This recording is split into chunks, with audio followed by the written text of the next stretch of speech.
નમસ્કાર. Oxford school of science Amreli, ધોરણ 10 અને વિષય સંસ્કૃત. એમાં 20મું કાવ્ય છે તથૈવ તિષ્ઠતિ, એટલે તેમનું તેમ જ રહે છે. હવે આ આપણા અભ્યાસક્રમનું છેલ્લું કાવ્ય, છેલ્લું પ્રકરણ છે એ કહી શકાય. ત્યારબાદ આપણે જે વ્યાકરણ વિભાગ છે એનો અભ્યાસ આપણે શરૂ કરીશું, જેમાં નામના રૂપાખ્યાનો અને ધાતુના રૂપાખ્યાનો છે એનો અભ્યાસ આપણે કરી લીધો છે. ત્યાંથી આગળ જોશું. પણ એ પહેલાં 20મું કાવ્ય છે તથૈવ તિષ્ઠતિ, એટલે તેમનું તેમ જ રહે છે. શું આપેલું છે કાવ્યમાં અને કેવા પ્રકારના શ્લોકોનો અભ્યાસ આપણે આ કાવ્યમાં કરવાનો છે એની માહિતી જે વિષય પ્રવેશ છે કે જે તમે જોઈ શકો છો એમાંથી આપણને પ્રાપ્ત થશે. વિષય પ્રવેશનો આપણે અભ્યાસ કરીએ તો એમાં લખેલું છે કે જેમ પ્રત્યેક ફળનો પોતાનો આગવો રસ હોય છે, તેમ સંસ્કૃતના પ્રત્યેક કવિએ રચેલા દરેક પદ્યમાં, એટલે કે દરેક શ્લોકમાં પોતાનો આગવો રસ હોય છે. છતાં આપણી વ્યક્તિગત રુચિના કારણે અમુક ફળને વધારે પસંદ કરીએ છીએ. આ વ્યવહાર જેમ કોઈ ફળના મહત્વને હાનિ પહોંચાડતો નથી, તેમ મહાકવિઓના અમુક જ પદ્યો તરફ પસંદગી ઉતારીને તેમનો રસાસ્વાદ કરાવવાનો પ્રસ્તુત પાઠમાં કરવામાં આવેલો વ્યવહાર આ કવિઓના અન્ય પદ્યોનું મહત્વ કોઈ રીતે ઓછું કરતો નથી. હવે આ જો પહેલો પેરેગ્રાફ આપેલો છે, શું કહેવા માગે છે તમને જણાવું. તો એવું કીધેલું છે કે જેવી રીતના દરેક વ્યક્તિ જે છે એની રસ, રુચિ, અભિરુચિ છે અલગ અલગ હોય છે. કોઈ વ્યક્તિને અમુક પ્રકારના ફળો છે એ વધારે પસંદ હોય છે, તો એનો અર્થ એ નથી કે બીજા ફળોનું મહત્વ છે એ ઓછું થઈ જાય છે. આવી જ રીતના સંસ્કૃત સાહિત્યમાં ઘણા બધા શ્લોકો, પદ્યો છે, નાટકો છે એ રચાયેલા છે. પણ અમુક સાહિત્ય ઉપર જ પસંદગી ઉતારવામાં આવે તો અન્ય સાહિત્યનું અપમાન થશે એવું હોતું નથી. જેમ કે આપણું 10મા ધોરણનું કાવ્ય છે, 10મા ધોરણનું પાઠ્યપુસ્તક છે, એમાં ઘણા કાવ્યો આપેલા છે, ઘણા નાટ્યાંશ આપેલા છે અને ઘણા ગદ્યાંશ આપેલા છે. હવે એમાંથી સૌથી ગમતો શ્લોક હોય તો આપણું 13મું કાવ્ય છે ગીતામૃતમ. એમાં બીજો કે ત્રીજો શ્લોક આપેલો છે ચિત્રની ઉપર કે હે પાર્થ, એટલે કે હે અર્જુન, જાતસ્ય મૃત્યુ ધ્રુવો ચ મૃતસ્ય જન્મ ધ્રુવ તસ્માત અપરિહાર્ય અર્થે ત્વમ શોચિતુમ ન અર્હસી. આ સરસ મજાનો ગમતો શ્લોક છે. તો એના કારણે એવું ન બની શકે, એવું ન કહી શકાય કે 10મા ધોરણના પાઠ્યપુસ્તકમાં આપેલા અન્ય પદ્યો છે એનું મહત્વ આપણે ઓછું આંકીએ. દરેક શ્લોકો એ પોતાનું આગવું મહત્વ ધરાવતા હોય છે. એટલે લખેલું છે બીજા પેરેગ્રાફમાં કે આ પૃષ્ઠભૂમિને ધ્યાનમાં રાખીને અહીં જુદા જુદા કાળ, એટલે કે સમયમાં, અને ખંડમાં, એટલે કે સ્થળમાં થઈ ગયેલા અને નાટક, મહાકાવ્ય, કથા, આખ્યાયિકા જેવા વિવિધ સાહિત્ય પ્રકારની કાવ્ય રચના કરીને સાહિત્ય જગતમાં અમર થઈ ગયેલા, ખાસ કરીને સંસ્કૃત સાહિત્ય જગતમાં અમર થઈ ગયેલા 6 મહાકાવ્યોની, 6 મહાકવિઓની એક એક રચના, એટલે કે એક એક શ્લોક પસંદ કરીને અહીં પ્રસ્તુત કરવામાં આવેલા છે. આ કથન ઉપરથી આપણને એટલો ખ્યાલ આવશે કે આપણા કાવ્યમાં જેટલા પણ શ્લોકો આપેલા છે એ દરેકનું વિષય વસ્તુ છે એ અલગ અલગ હશે.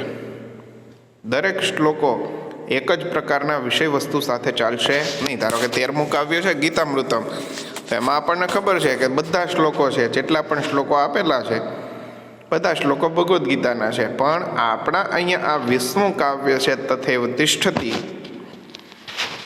તેમાં જેટલા પણ શ્લોકો આપેલા છે 6 શ્લોકો છે એ જુદા જુદા કવિઓની જે શ્રેષ્ઠ રચનાઓ છે એમાંથી પસંદ કરીને શ્લોકો મૂકેલા છે. એટલે જોઈએ કયા શ્લોકમાં કોનું કયું વિષય વસ્તુ આવશે. એટલે લખેલું છે પહેલો શ્લોક મહાકવિ ભાસના એકાંકી, એટલે 1 અંકનું નાટક હોય એને એકાંકી કહેવાય. એટલે પહેલો શ્લોક જે છે એ મહાકવિ ભાસના એકાંકી એવા કર્ણભારમાંથી લેવામાં આવ્યો છે. તો તેમાં કોનું વર્ણન છે? તો કે તેમાં દાન અને હોમનો મહિમા, એટલે કે હોમ હવનનો મહિમા દર્શાવેલો છે.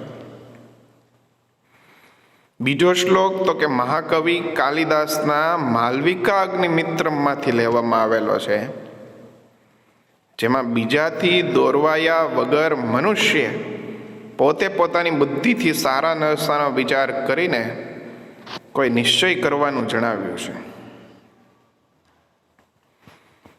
ભવભૂતિના ઉત્તર રામચરિતમાંથી લીધેલા ત્રીજા શ્લોકમાં મહાપુરુષોના મનની જે રીતે લાક્ષણિકતા વર્ણવી છે તે દર્શાવે છે કે મહાપુરુષોનું મન કેવું હોય છે? તો કે વજ્રથી પણ કઠોર અને પુષ્પથી પણ કોમળ હોય છે.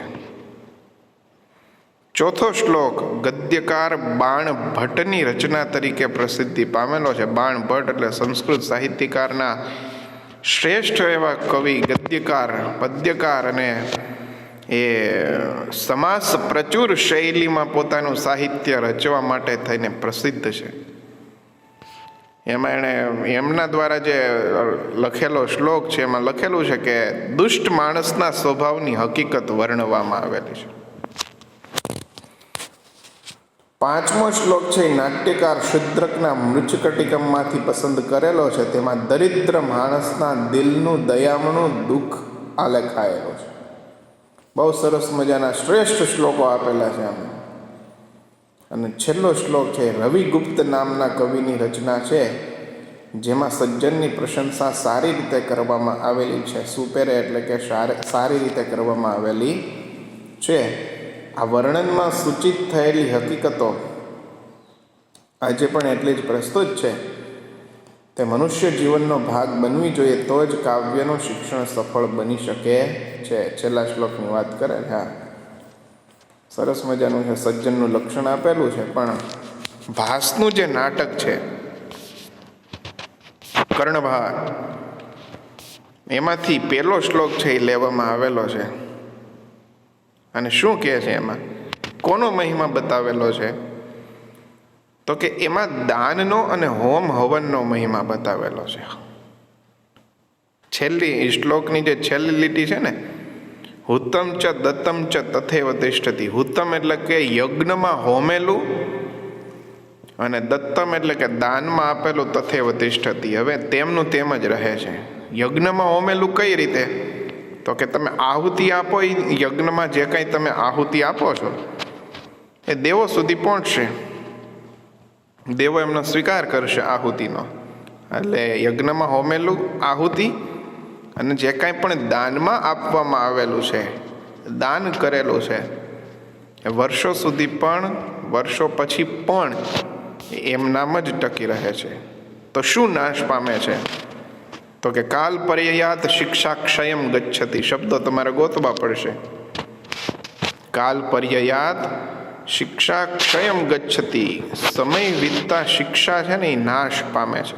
કઈ રીતના? તમે જુઓ, 5મા ધોરણમાં આપણે જે કંઈ ભણ્યા હોય એ આપણને હવે લગભગ એટલું બધું યાદ હોય નહીં.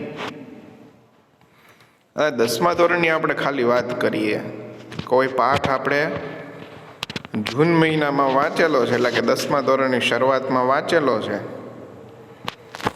અને ત્યાર પછી છેક અત્યાર સુધી ડિસેમ્બર મહિના સુધીમાં એકવાર પણ જો એનું પુનરાવર્તન કરવામાં ન આવે તો સ્વાભાવિક છે કે પાઠ જે છે એ ભૂલાઈ જાય. એટલે લખેલું છે કે કાલ પર્યયાત શિક્ષા ક્ષયમ ગચ્છતિ. સમય વીતતા શિક્ષા છે એ નાશ પામે છે. બીજું તો કે સુબુદ્ધ મૂલાહા, ખૂબ જ મજબૂત મૂળવાળા, પાદપાહ એટલે કે વૃક્ષો, સુબદ્ધ મૂલાહ એટલે ખૂબ જ મજબૂત મૂળવાળા, પાદપા એટલે કે વૃક્ષો, નિપતંતી એટલે કે નીચે પડી જાય છે. નિપતંતી એટલે કે નીચે પડી જાય છે. અને ત્રીજું અને છેલ્લું શું તો કે જલ સ્થાનગતમ જલમ શુષ્યતિ, એટલે કે જલ સ્થાનગતમ એટલે શું થાય તો કે જળાશયમાં રહેલું. જલ સ્થાનગતમ એટલે કે જળાશયમાં રહેલું, જલમ એટલે કે પાણી, અને શુષ્યતિ એટલે કે સુકાઈ જાય છે. પણ શું ટકી રહે છે? ગમે એટલો સમય વીતી જાય તો પણ શું ટકી રહે છે તો કે યજ્ઞમાં આપેલી આહુતિ એટલે કે હુતમ એટલે કે હોમેલું, અને દત્તમ એટલે કે દાનમાં આપેલું. દત્તમ એટલે શું થશે? દાનમાં આપેલું. તથૈવ તિષ્ઠતિ એટલે તેમનું તેમ જ રહે છે. લે પહેલા શ્લોકનું ખાલી ભાષાંતર જુઓ તો શું થાય? આપણે હજી અન્વય શબ્દાર્થ અને ભાષાંતર પ્રમાણે કાવ્યનો અભ્યાસ કરવાનો બાકી જ છે, પણ દરેક શ્લોક છે એનો ભાવાર્થ આપણે સમજીએ છીએ, જેથી કરી થોડું ઘણું સાંભળેલું હોય તો પણ આપણને ભાષાંતર યાદ રહી જાય. એટલે પહેલા શ્લોકમાં કોનો મહિમા દર્શાવેલો છે તો કે દાનનો અને હોમ હવનનો મહિમા છે એ દર્શાવેલો છે. અને લખેલું છે કે સમય વીતતા શિક્ષા નાશ પામે છે. એટલે જો પુનરાવર્તન કરવામાં ન આવે તો જે કંઈ વાંચેલું હોય કે ભણેલું હોય એ ભૂલાઈ જાય. એટલે લખેલું છે કે સમય વીતતા શિક્ષા નાશ પામે છે. પછી તો કે ખૂબ જ મજબૂત મૂળવાળા વૃક્ષો નીચે પડી જાય છે. સુબદ્ધ મૂલાહા એટલે કે ખૂબ જ મજબૂત મૂળવાળા વૃક્ષો જે છે એ નીચે પડી જાય છે.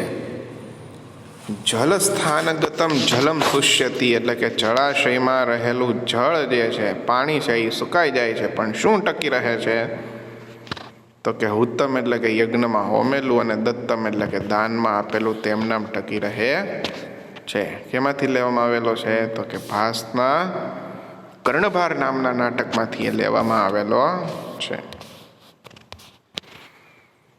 પછી બીજો શ્લોક છે એ કાલિદાસના માલવિકાગ્નિમિત્રમ નામના નાટકમાંથી લેવામાં આવેલો છે.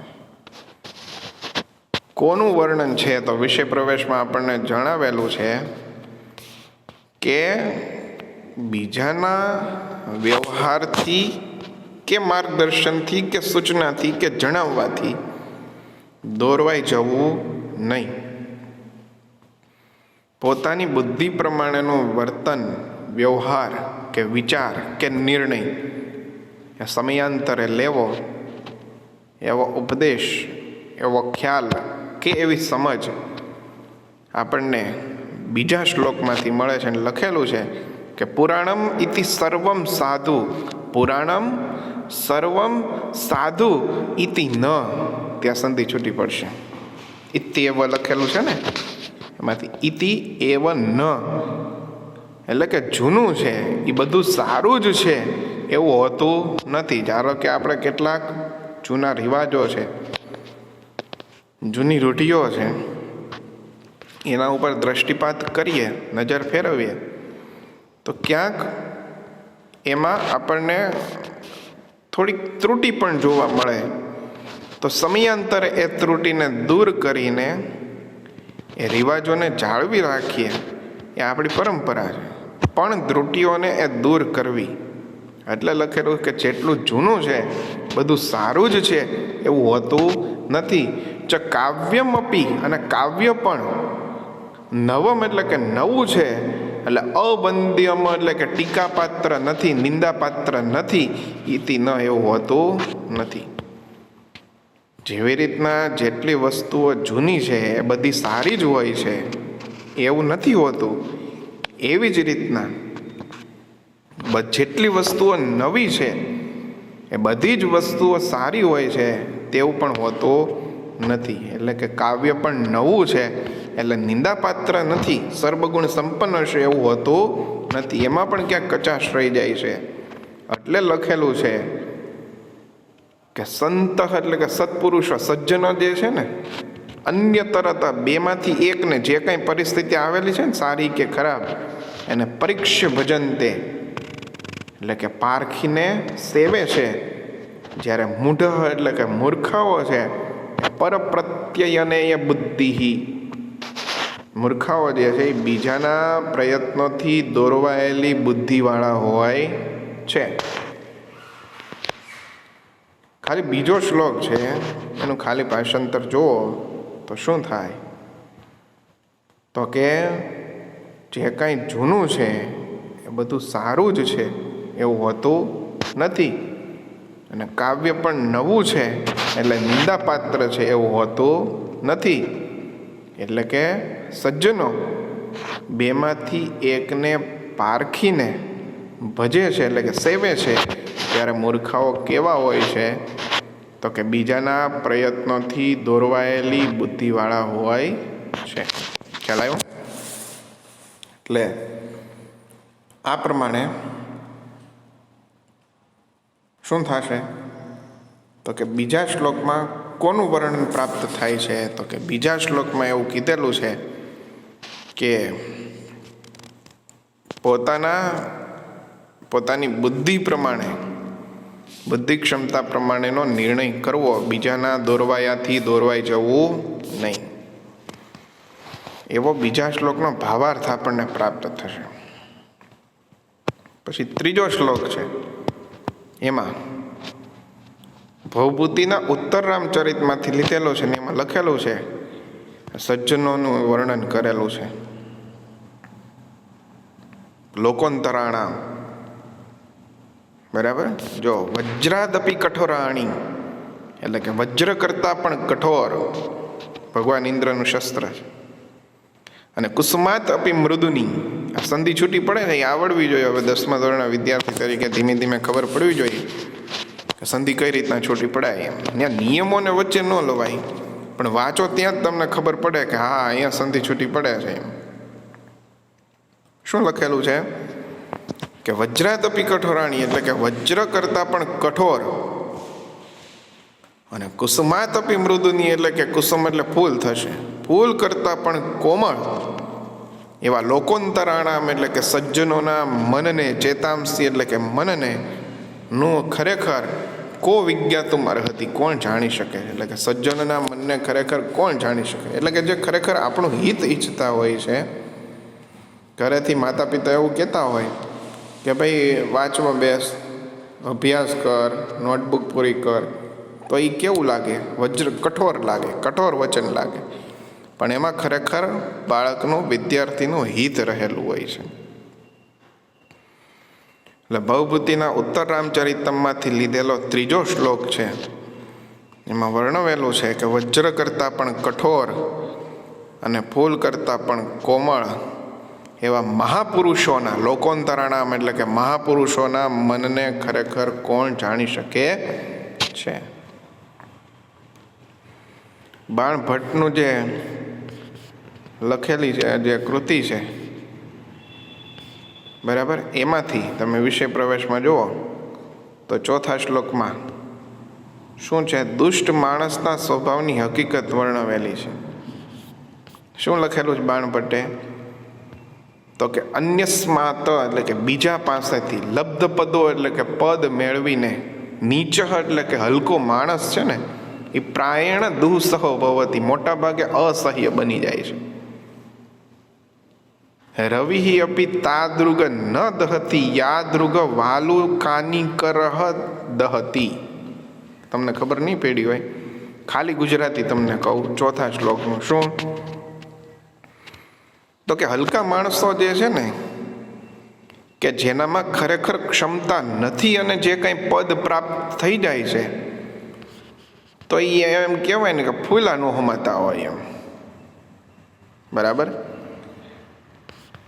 પોતાનામાં ક્ષમતા ન હોય અને કોઈ પદ કે વસ્તુ પ્રાપ્ત થાય એટલે વ્યક્તિ એને પચાવી શકે નહીં. કાં ઉદ્ધતા આવે, કાં અભિમાન આવે, અને આ બેમાંથી કાંઈ આ બંને આવે એટલે અવનતિ તો ચોક્કસ આવે, ઉન્નતિ ન આવે.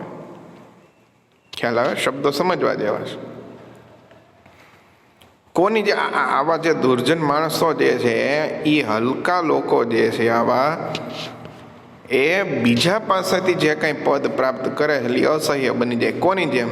એ ઉદાહરણ પણ આપેલું છે કે સૂર્ય પણ તેટલો દજાડતો નથી કે જેટલો રેતીનો ઢગલો છે એ દજાડે છે. તમે જો રેતીનો ઢગલો જે છે આખો દિવસ તૈપો હોય તાપમાં, અને એના ઉપર તમે બેસો અથવા તો તમે રેતી હાથમાં લ્યો એટલે ખબર પડે કેટલું ગરમ લાગે. પણ સૂર્ય તો આખો દિવસ તપે છે તો પણ એ આપણને એટલો બધો દજાડતો નથી કે જેટલો રેતીનો ઢગલો જે છે એ આપણને દજાડે છે. રેતીના ઢગલાએ જે કંઈ ગરમ લાક્ષણિકતા પ્રાપ્ત કરેલી છે એ કોની પાસેથી પ્રાપ્ત કરેલી છે? સૂર્ય પાસેથી. તો એ તો સૂર્ય આપણા માટે એટલો બધો અસહ્ય બનતો નથી જેટલો રેતીનો ઢગલો અસહ્ય બને છે. આવા જ જે હલકા માણસો છે એનું હોય છે કે ખરેખર એણે કાંઈ પદ પ્રાપ્ત કરેલું છે, બીજાની કૃપાથી પ્રાપ્ત કરેલું છે, છતાં પણ પોતાની બડાઈ, આપણે એમ કહીએ ને ડંફાસ, એના કારણે અસહ્ય બની જાય છે. એટલે એનું વર્ણન 4થા શ્લોકમાંથી પ્રાપ્ત થાય છે. અને હવે શુદ્રકનું મૃચકટિકમ એમાંથી લીધેલો શ્લોક છે. અને આમ તો પાત્રનું મને ભૂલાઈ ગયું, એ બિચારો એક વખતનો ધનિક અને દાન આપીને થઈ ગયેલો ગરીબ એવો છે. નાટક બહુ સરસ મજાનું છે. શુદ્રકનું મૃચકટિકમ છે એમાં છે કે ખરેખર છે ને પૈસા પણ કેટલાક સંજોગોમાં મહત્વના હોય છે. એટલે લખેલું છે કે સુખ અને દુઃખ છે ને એ ખરેખર અનુભવથી શોભે છે. આપણને કંઈક લાગ્યું હોય અને પીડા થતી હોય એનું વર્ણન ન થઈ શકે, અનુભવી શકાય. બરાબર? એટલે એમ કહે છે સુખ અને દુઃખ છે એ અનુભવથી શોભે છે. કોની જેમ? તો કે જેવી રીતના ગાઢ અંધકારમાં દીવાના દર્શન થાય છે. દીવડાનું તમે વર્ણન કરો એની કરતાં અંધકારમાં દીવડો મૂકેલો હોય તો ખબર પડે કે કેટલું એ અસરકારક સાબિત થાય છે દીવડો અંધકારમાં. આવી રીતના જે મનુષ્ય છે એ સુખમાંથી ગરીબાઈમાં આવી પડે છે. બહુ જાહો જલાલી ભોગવેલી હોય પિતાશ્રીના સાનિધ્યમાં, અને સમયાંતરે સમય વીતતા જ્યારે જવાબદારીઓનું વહન પોતે કરવાનું થાય, બરાબર, અથવા તો કોઈ એવી ઘટના બને છે કે કોઈ વ્યક્તિ ખૂબ જ ધનાઢ્ય એવા પરિવારમાંથી આવતો હોય અને જ્યારે એને દરિદ્ર એટલે કે ગરીબાઈનો સામનો કરવાનો થાય ત્યારે એ વ્યક્તિ બિચારો શરીરને ધારણ કરેલો હોવા છતાં મરેલાની જેમ જીવે છે. કેમ કે પહેલાં બહુ સુખ ભોગવું હોય અને પછી ગરીબાઈ આવે એટલે ભાઈને ખ્યાલ આવે વ્યક્તિને કે ભાઈ કઈ રીતના થાય છે બધું એમ. એટલે ક્યારેય બને તો છે ને જે દરિદ્ર વ્યક્તિ છે એને હાસ્યપાત્ર બનાવવા કરતાં દયાપાત્ર બનીને એને તમે કંઈક આપો તો એ વધારે હિતાવહ છે. કેમ કે લક્ષ્મીજી છે ને એવું છે, એવું તત્વ છે કે લક્ષ્મીજીનો તમે આદર કરશો તો તમારી પાસે એ ટકશે. જો અભિમાન કે અનાદર કરવામાં આવશે એટલે જેવી રીતના લક્ષ્મીજી આવેલા છે એવી રીતના જતા પણ રહેશે, તમને ખબર પણ નહીં પડે. લક્ષ્મીનો આદર કરવો, અનાદર ન કરવો, લક્ષ્મીનો સન્માન કરવું, અભિમાન ન કરવું. ખ્યાલ આવે છે?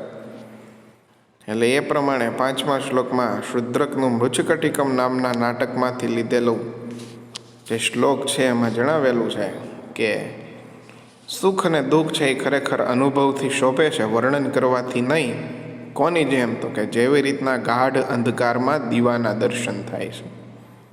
જે મનુષ્ય સુખમાંથી ગરીબાઈમાં આવી પડે છે, શરીરને ધારણ કરેલો હોવા છતાં પણ કોની જેમ જીવે છે? તો કે મરેલાની જેમ જીવે છે. અને રવિગુપ્તના કવિ શ્રી રવિગુપ્તના 6થા શ્લોકમાં લખેલું છે કે સજ્જન કેવો હોય છે? તો કે સજ્જન જે છે, પહેલાં તો કેવો, તો કે બીજાનું હિત કરવામાં રહેલો સજ્જન જે છે એ વિનાશના સમયમાં પણ વેર દાખવતો નથી. કોની જેમ?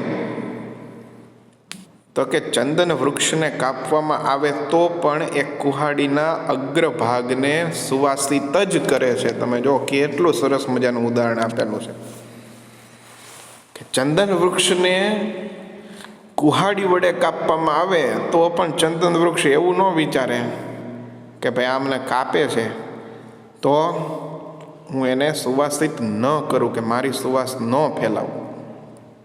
ચંદન વૃક્ષને કુહાડી વડે કાપવામાં આવે તો પણ સુરભઈ હતી એટલે સુવાસિત કરવું એવું થાય. ચંદન વૃક્ષને કુહાડી વડે કાપવામાં આવે તો પણ કુહાડીના અગ્રભાગને સુવાસિત જ કરે છે.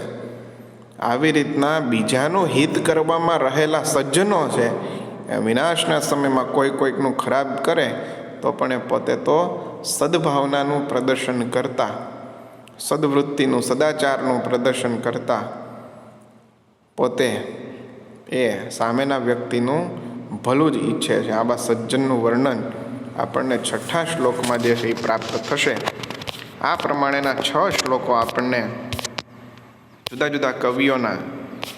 જુદા કવિઓની, ગદ્યકારોની સાહિત્ય કૃતિઓમાંથી આપણી સમક્ષ રજૂ કરેલા છે અને જુદા જુદા વિષયનું જ્ઞાન આપણને કરાવવાનો પ્રયાસ કરેલો છે. નેક્સ્ટ વિડીયો લેક્ચરથી આપણે આ જે કાંઈ પણ શ્લોકો છે એનો અન્વય, શબ્દાર્થ અને ભાષાંતર સહિત અભ્યાસ કરશું.